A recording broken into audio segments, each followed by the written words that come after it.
ಸರ್ಕಾರಿ ಶಾಲೆಗಳ ಗುಣಮಟ್ಟವನ್ನು ಹೆಚ್ಚಿಸಲು ಶಿಕ್ಷಣ ಇಲಾಖೆ ಕೈ ಹಾಕಿದೆ. ನಮಸ್ತೆ ಎಲ್ಲರಿಗೂ, ವೆಲ್ಕಮ್ ಬ್ಯಾಕ್ ಟು ಸ್ಕೀಮ್ ವಾರ್ತಾ ಕನ್ನಡ ನ್ಯೂಸ್ ಚಾನೆಲ್. ಇವತ್ತಿನ ವಿಡಿಯೋದಲ್ಲಿ ಕರ್ನಾಟಕ ಸರ್ಕಾರವು ಸರ್ಕಾರಿ ಶಾಲೆಗಳಲ್ಲಿ ಗುಣಮಟ್ಟದ ಶಿಕ್ಷಣವನ್ನು ಒದಗಿಸಲು ಘೋಷಿಸಿರುವ 8 ಶಿಕ್ಷಣ ಗ್ಯಾರಂಟಿಗಳ ಬಗ್ಗೆ ಸಂಪೂರ್ಣ ಮಾಹಿತಿಯನ್ನು ನೀಡ್ತಾ ಹೋಗ್ತೇನೆ. ವಿದ್ಯಾರ್ಥಿಗಳನ್ನು ಸರ್ಕಾರಿ ಶಾಲೆಗಳತ್ತ ಆಕರ್ಷಿಸಲು ಜಾರಿಗೆ ತಂದಿರುವ ಈ ಹೊಸ ಸೌಲಭ್ಯಗಳ ವಿವರಗಳನ್ನು ಡೀಟೇಲ್ ಆಗಿ ವಿಡಿಯೋದಲ್ಲಿ ತಿಳಿಸ್ತೇನೆ. ಇನ್ನು 2025-26ನೇ ಸಾಲಿನ SSLC ಪರೀಕ್ಷೆಯಲ್ಲಿ 94.10% ಮತ್ತು PUCಯಲ್ಲಿ 86.48% ಫಲಿತಾಂಶಗಳು ಉತ್ತಮವಾಗಿದ್ದು, ಖಾಸಗಿ ಶಾಲೆಗಳಿಗೆ ಪೈಪೋಟಿ ನೀಡಲು ಮತ್ತು ಸರ್ಕಾರಿ ಶಾಲೆಗಳ ಸಬಲೀಕರಣಕ್ಕಾಗಿ ಈ 8 ಯೋಜನೆಗಳನ್ನು ಕೂಡ ಅನಾವರಣಗೊಳಿಸಲಾಗಿದೆ.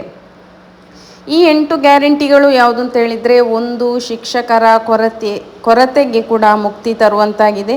5ನೇ ತರಗತಿವರೆಗೆ ಪ್ರತಿ ತರಗತಿಗೆ ಒಬ್ಬರು ಶಿಕ್ಷಕರು ಹಾಗೂ 6ನೇ ತರಗತಿಯಿಂದ ಪ್ರತಿ ವಿಷಯಕ್ಕೂ ಪ್ರತ್ಯೇಕ ವಿಷಯವಾರು ಶಿಕ್ಷಕರ ನೇಮಕಾತಿ. ಇನ್ನು 2ನೇದು, ಕನ್ನಡದ ಜೊತೆಗೆ ಎಲ್ಲ ಶಾಲೆಗಳಲ್ಲೂ ಇಂಗ್ಲಿಷ್ ಮಾಧ್ಯಮ ಲಭ್ಯವಿರುತ್ತೆ. ಇಂಗ್ಲಿಷ್ನಲ್ಲಿ ಬೋಧಿಸಲು ಶಿಕ್ಷಕರಿಗೆ ವಿಶೇಷ ತರಬೇತಿ ನೀಡಲಾಗುತ್ತಿದೆ.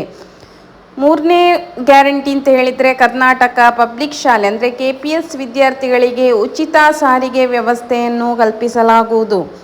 4ನೇದಾಗಿ, ಡಿಜಿಟಲ್ ಶಿಕ್ಷಣ. 1ನೇ ತರಗತಿಯಿಂದ ಕಂಪ್ಯೂಟರ್ ಶಿಕ್ಷಣ ಹಾಗೂ 3ನೇ ತರಗತಿಯಿಂದ ಕೃತಕ ಬುದ್ಧಿಮತ್ತೆ ಅಂದರೆ AI ಕಲಿಕೆಯನ್ನು ಕೂಡ ಪ್ರಾರಂಭಿಸಲಾಗುವುದು. ಮುಂದಿನ 3 ವರ್ಷಗಳಲ್ಲಿ ಎಲ್ಲ KPSC ಶಾಲೆಗಳಲ್ಲಿ ಕಂಪ್ಯೂಟರ್ ಶಿಕ್ಷಕರ ನೇಮಕವಾಗಲಿದೆ. 5ನೇ ಗ್ಯಾರಂಟಿ ಅಂತ ಹೇಳಿದರೆ, ಅದು ಕಲೆ ಮತ್ತು ದೈಹಿಕ ಶಿಕ್ಷಣಕ್ಕೆ ಒತ್ತು ನೀಡಲಾಗಿದೆ. ಸಂಗೀತ, ಕಲೆ ಮತ್ತು ದೈಹಿಕ ಶಿಕ್ಷಣಕ್ಕಾಗಿ ಪ್ರತ್ಯೇಕ ಶಿಕ್ಷಕರ ನೇಮಕ ಮಾಡಲಾಗುವುದು. ದೈಹಿಕ ಶಿಕ್ಷಕರ ನೇಮಕಾತಿ ಪ್ರಕ್ರಿಯೆ ಈ ವರ್ಷದಿಂದಲೇ ಆರಂಭವಾಗಲಿದೆ ಅಂತ ಕೂಡ ತಿಳಿಸಿದ್ದಾರೆ. ಇನ್ನು 6ನೇ ಗ್ಯಾರಂಟಿ ಏನು ಅಂತ ಹೇಳಿದರೆ, ಶಿಕ್ಷಣಿಕೇತರ ಕೆಲಸಗಳಿಂದ ಮುಕ್ತಿ. ಅಂದರೆ ಶಿಕ್ಷಕರು ಕೇವಲ ಪಾಠದ ಮೇಲೆ ಗಮನ ಹರಿಸಲು ಸಾಧ್ಯವಾಗುವಂತೆ ಶಿಕ್ಷಣಿಕೇತರ ಅಂದರೆ ಅಡ್ಮಿನಿಸ್ಟ್ರೇಟಿವ್ ಕೆಲಸಗಳ ನಿರ್ವಹಣೆಗೆ ಪ್ರತ್ಯೇಕ ಸಿಬ್ಬಂದಿಯನ್ನು ನೇಮಿಸಲಾಗುವುದು. ಇನ್ನು 7ನೇ ಗ್ಯಾರಂಟಿ ಹೇಳಿದರೆ, ಕಲಿಕೆಯ ಗುಣಮಟ್ಟದ ಮೇಲ್ವಿಚಾರಣೆ. ಅಂದರೆ ಪ್ರತಿ ಮಗುವಿನ ಪ್ರಗತಿಗಾಗಿ ಪಾಠ ಆಧಾರಿತ ಮೌಲ್ಯಮಾಪನ ಮಾಡಲಾಗುತ್ತೆ.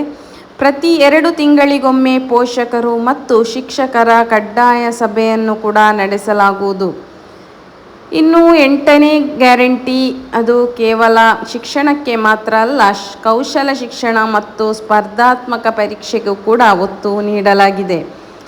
6ನೇ ತರಗತಿಯಿಂದಲೇ ಕೌಶಲ ಶಿಕ್ಷಣ ಪ್ರಾರಂಭಿಸಲಾಗುವುದು ಮತ್ತು ಸ್ಪರ್ಧಾತ್ಮಕ ಪರೀಕ್ಷೆಗಳನ್ನು ಎದುರಿಸಲು ವಿಶೇಷ ತರಬೇತಿ ನೀಡಲಾಗುವುದು ಅಂತ ಕೂಡ ತಿಳಿಸಿದ್ದಾರೆ. ಇಷ್ಟು 8 ಗ್ಯಾರಂಟಿ ಯೋಜನೆಗಳನ್ನು ಸರ್ಕಾರ ಶಾಲೆಗಳಲ್ಲಿ ಜಾರಿಗೆ ತರಲಾಗುವುದು.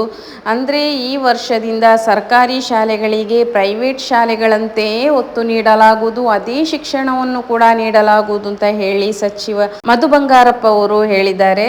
ಸುದ್ದಿಗೋಷ್ಠಿಯಲ್ಲಿ ಕೂಡ ತಿಳಿಸಿದ್ರು. ಅಂದರೆ ಅವರು ಶಿಕ್ಷಣಕ್ಕೆ ಒತ್ತು ನೀಡಲು ಮತ್ತು ಸರ್ಕಾರಿ ಶಾಲೆಗಳನ್ನು ಉನ್ನತೀಕರಿಸಲು ಎಲ್ಲ ಸೌಲಭ್ಯಗಳನ್ನು ಕೂಡ ಮಕ್ಕಳಿಗೆ ಕೊಡ್ತಾ ಇದ್ದಾರೆ. ಇದನ್ನೆಲ್ಲರೂ ಕೂಡ ಉಪಯೋಗಿಸಿದರೆ ಸರ್ಕಾರಿ ಶಾಲೆ ಕೂಡ ಮುಂದೆ ಪ್ರೈವೇಟ್ ಶಾಲೆಗಳನ್ನು ಕೂಡ ಮೀರಿಸುತ್ತೆ.